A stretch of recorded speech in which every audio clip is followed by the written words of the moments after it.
Welcome back to the Fire You Carry podcast. This is Nole. I'm running solo today.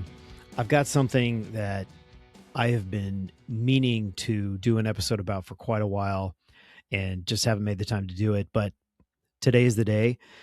And this is a bit of a talk about how Indy, who is 10 years old, recently taught me a really poignant lesson. And it's something I've been thinking about a lot, actually. This happened a couple of months ago, maybe even 3 months ago. I'm pretty bad with remembering dates and times, but it's been a little bit. Essentially, the background of the story is years ago, my family went out and bought longboards, and we started longboarding around parking lots. The street above our house where we live is actually really good for longboarding. It's got a nice kind of steady downhill. So we were doing that. And we bought Indy at the time. He would have been probably around 7. We bought him his own skateboard so that he would feel included. And we bought him a little mini cruiser. Looks kind of like a giant oversized penny board, but it's actually made out of wood, bamboo in this case. And it's got some tall kind of carvy trucks on it and big longboarding wheels. So we figured it'd be a pretty kind of safe board, maybe something he could learn to just pedal on and ride. I tightened those trucks down super tight because it was kind of a little too curvy for him, unstable. So I tightened the trucks way down so it was real stable. And I over tightened the nuts on the wheels so that the bearings were actually pinched so that the wheels would roll slowly so that he couldn't go too fast. And he rode that a little bit, didn't really like it. Mostly he just wanted to lay on his belly and ride it that way, which is fine. But that's his skateboard. And about 3 months ago, he took up an interest, decided that he wanted to try skateboarding again.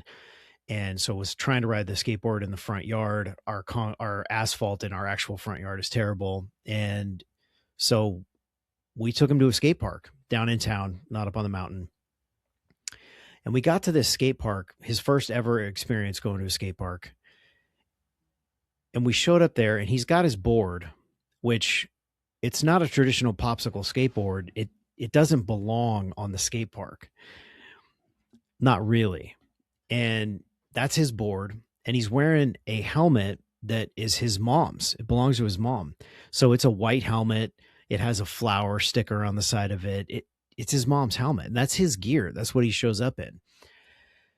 And there were some kids at the skate park, obviously, because that's what happens at a skate park.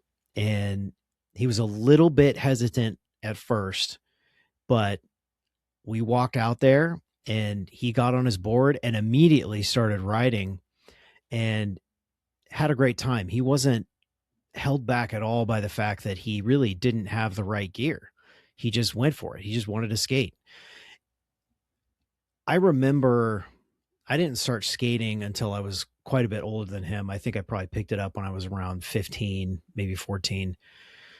But I skated up at Hume Skate Park. So it was just me and my buddies. And I would have never gone to a real skate park in a real town with real skateboarders at it because I would have been afraid that I would have looked uncool.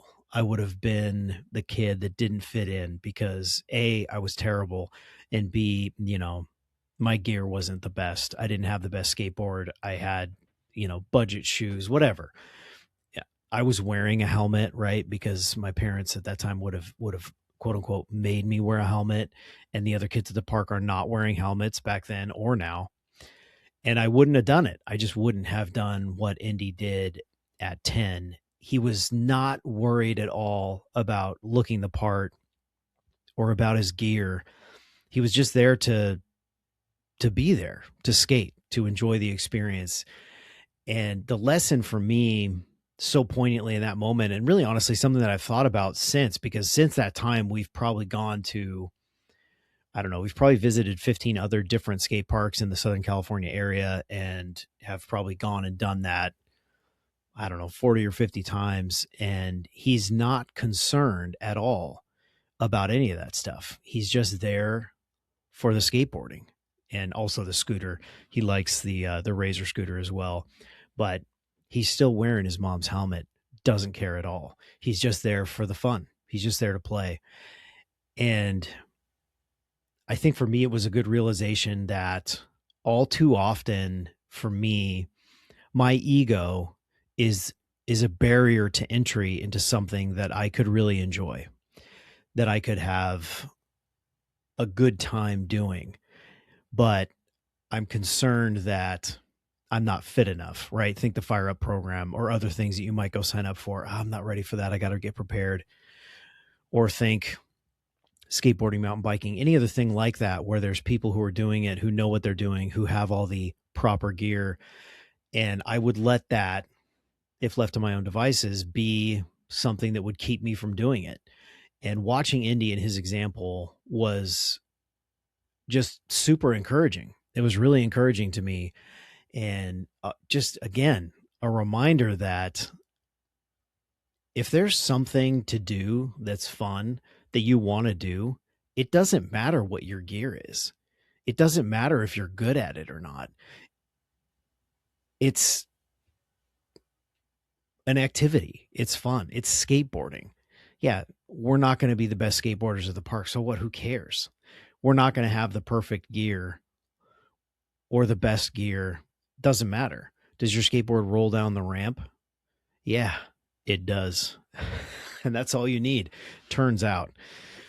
So that was super fun. And as part of that, I started skateboarding again. I picked it back up after 20 something years. I quit probably when I was 18 and I left Hume to go join the military. I don't think I skated after that really until I got on a longboard, which is a totally different thing.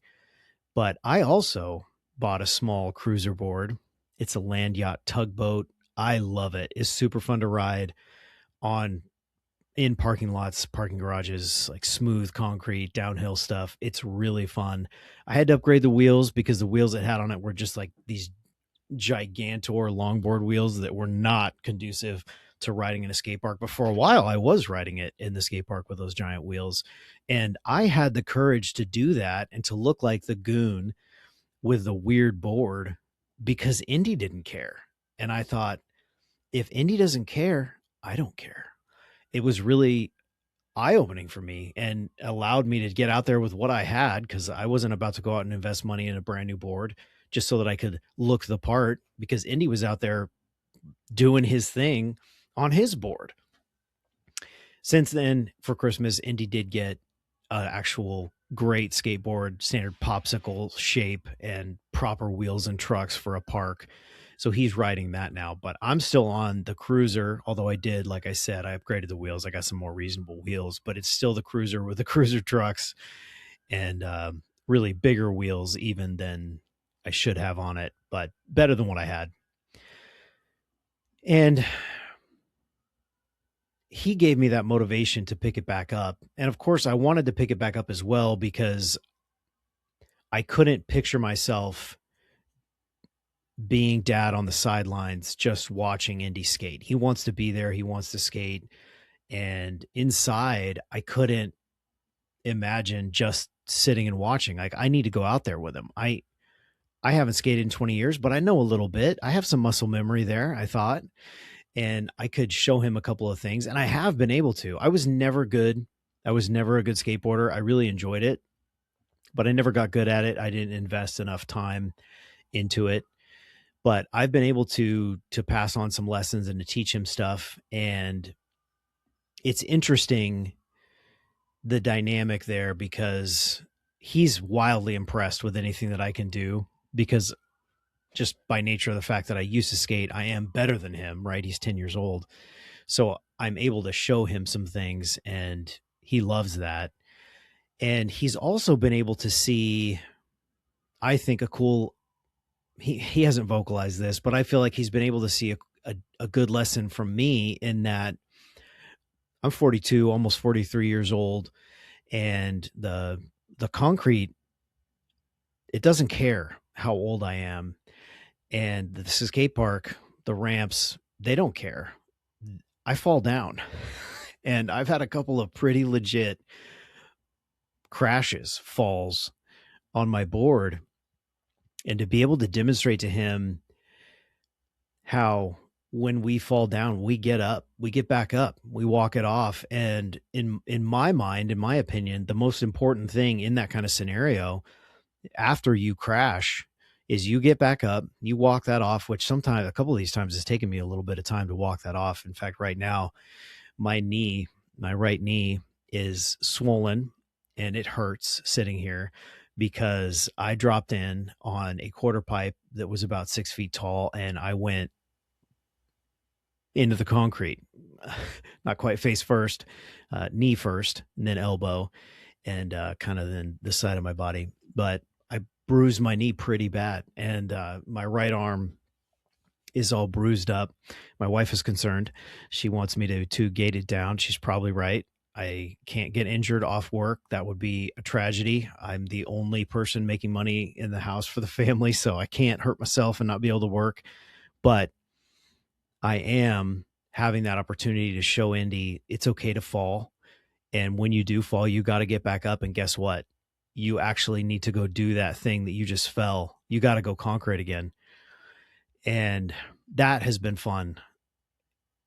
And I have a different,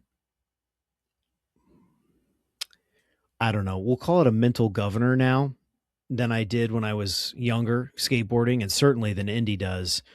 I do have that mindset of I'm a fireman. I need to be able to use my body to go make money, right? I have to be able to do my physical work. So I have to be a little bit safer than I maybe would have been when I was a kid. I also understand the consequences of falls like that better. And there are different consequences, right? Indy can fall the same way that I fall, and it will devastate me, and he'll be fine because he's young. But it's interesting how difficult certain things have been to overcome because I have that in my brain. So specifically for me, dropping in on a quarter pipe, the very first time I did it when I was younger and skating when I was 14 or 15, it was terrifying. And I'm talking like a little 3-foot quarter pipe, but it was really scary. I remember that. And I remember the first time I had the guts to try it and the first time I accomplished it, it was a big deal for me and felt really good to do because it was so scary, because I was afraid I was going to shoot my board out and break my tailbone or go face first into the concrete or whatever. Those same fears exist now. And I had just enough muscle memory to actually accomplish that. But I had a very similar scenario, and it was pretty comical to me in my own brain to know that at 14 or 15 years old, I was standing on the coping, trying to will myself to drop in, knowing that if I didn't commit and go for it, I was going to send my board shooting out in front of me and land on my butt hard. Knowing all that stuff, knowing what that feels like to do that, because I'd fallen like that before. And yeah, it'd been 20 years, but my brain knew that it wasn't good. And then finding eventually the courage, right, to do that and accomplishing it. And it's been super fun. I'm still not any good at skateboarding, but I'm having a blast. And there has been something really cool about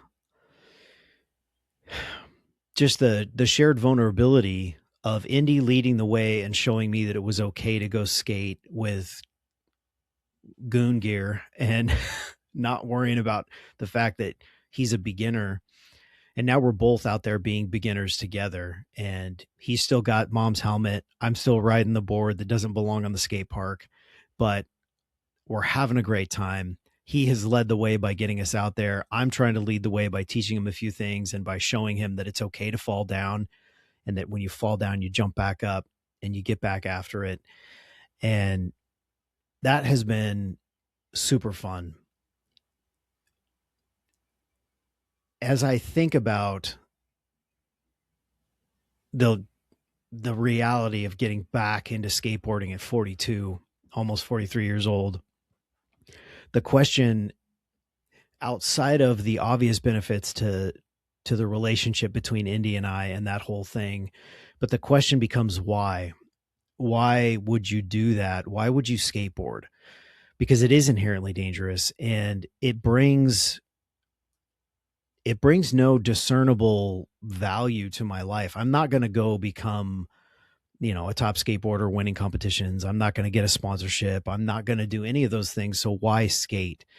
And I mean, that even translates on down to Indy. Why would I encourage him to skate or to ride his BMX bike at the BMX park or whatever it is? And the reason is there's a ton of value in just innocuous play, something that is just fun for the sake of being fun. And right now, skateboarding is that for me. And I look forward to taking Indy to the skate park just as much as he looks forward to going, which has been an absolute blast. And there is something about getting on a skateboard and riding around a park where it really is a good way for me to decompress. Can't think about too much else when you're trying to drop in on a quarter pipe that's as tall as you. That's the only thing in your brain. It has to be. Otherwise, you're going to go face first into the concrete. And sometimes even when that is the only thing on your brain, you go face first into the concrete if your name's Nole and you're 42 years old. The other cool thing about it has been really a lesson for me because Indy kind of, I guess, intrinsically already knew it or just wasn't concerned. But the community at the skate park, and we experienced this similar thing when we were doing the BMX, going to the track and riding during the practice. I never raced. Indy did, though, and has won in his beginner division a couple of times, won the trophy. But the community, the people that are there, some of them look rough. Some of them are really good. I like to just watch sometimes. Sometimes I have to just stand and watch what some of these guys are doing and be amazed at just the skill level of some of these guys. But I haven't run into anybody that has said, dude, what are you doing on that board? I haven't run into anybody that has made fun of Indy's helmet or the fact that him and I are both just figuring it out and really just trying to stay on our boards. The judgmental skater, we haven't run into that guy. And I think a big part of that really boils down to just going back to Indy and his first walk out onto the skate park with the wrong gear. And I'm going to speak for people that were there that I didn't speak to, but I think that there's an aspect of that where they recognize that he is being authentically a skateboarder. And it has nothing to do with your gear or how cool you are or how good you are. You're just out there. You've made the trip to the place and you're out there trying to skate, and that's respectable. And I want to be the type of person that has realms in my life where I'm good at them. And when people come along who are just learning, where they feel comfortable to learn and to fall and to look like goons in front of me because they know that I won't be judgmental about that. And it's been rad. I mean, I can't say enough about how fun and how rewarding just getting back on a skateboard with Indy has been. And so I guess my encouragement to you with this episode would really be something that I've already stated probably too many times, but look at your kids. Look at the kids around you. If you don't have your own kids, watch how they conduct themselves in the world. And there is a point in time, and I think we caught Indy at just the right time, where he hasn't gotten to that place yet where he's worried about what other people think. That'll probably happen. I mean, at least it happened for me. But recognize that there is a ton of value in not being concerned with what other people think about you, whether it's your abilities or the gear that you have or what, just going for it. If it's something that you want to do, man, just go do it. And don't let your own ego, what you're worried people will think about you, be a barrier to entry. And for you, this very well might not be skateboarding, right? But it might be something else. It might be signing up for that adventure race. It might be coming to the Fire Up program, right? Just let go of all that. Don't worry about all that. Know that it doesn't really matter. And that the reality is once you get there on the ground, once you get to the skate park or the BMX track or the fire up program, or like Kevin and I did way back in the past, the Highland Games, those are all places where I've had no business being and was the new guy who knew nothing. And at every single one of those turns in life, I didn't run into a single person that was like, bro, you're a kook, get out of here. I ran into people that wanted to talk, wanted to say hi, wanted to teach, wanted to help, or just wanted to leave you alone and let you do your thing and weren't concerned at all about the fact that you got the wrong board, or this is clearly the first time you've ever put a kilt on at the Highland Games, or whatever it may be, or you're the guy at the BMX track renting a bike because you don't have your own bike. That's me when we go to the BMX track, and not worried about that stuff because nobody else is worried about it either. Nobody cares. Everybody has been the beginner, the new person, the person without the quote unquote perfect or right or cool gear. And it really doesn't matter. It really doesn't matter at all. There's actually something really fun about that, about doing the thing just for the sake of wanting to do it because it's fun. And there's tremendous value in that. So be like Indy. Don't worry about your gear. Don't worry about your fitness level. Don't worry about what you think other people will think about you. Take a moment and reflect on your own life. And if you've ever been in a position where you've been the pro in that area, whatever it is, and people have come in who were not the pro, and how did you treat them? How did you think about them? Did you make fun of them? Did you chase them off because they were new and they weren't good or they had the wrong gear? No, you didn't do that. Other people don't operate that way either. And even if they did, who cares? Who cares if someone goes, dude, what are you doing riding that board? That's not the right board. You shouldn't be riding that. I'm like, okay. You just drop in and go carve around and have your fun.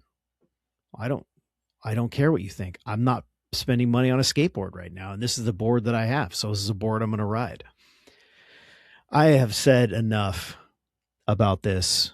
I hope you found this a little bit inspirational, a little bit helpful. I know I certainly have. And final word, don't let the fear of looking stupid hold you back, because the reality is we all look stupid at some point. And if your goal is simply to look cool and to be the best at something, you're never going to get there if you don't get through the phase where you're the kook and you look stupid because you're the beginner. This has been the Fire You Carry podcast. Thank you so much for listening. And if you are watching this on YouTube, which if you're seeing and hearing this, you're on YouTube watching this, maybe Spotify, but regardless, we need you guys to thumbs up this video. Give it a thumbs up, a like. It's down here for me anyway. And leave us a comment. Just click the comment box and type a comment in. We need you to engage with this so that YouTube shows it to other random people who have no idea who we are or that we exist. We just need you to do that for us. Go ahead and help us out. Like and subscribe. Like and subscribe.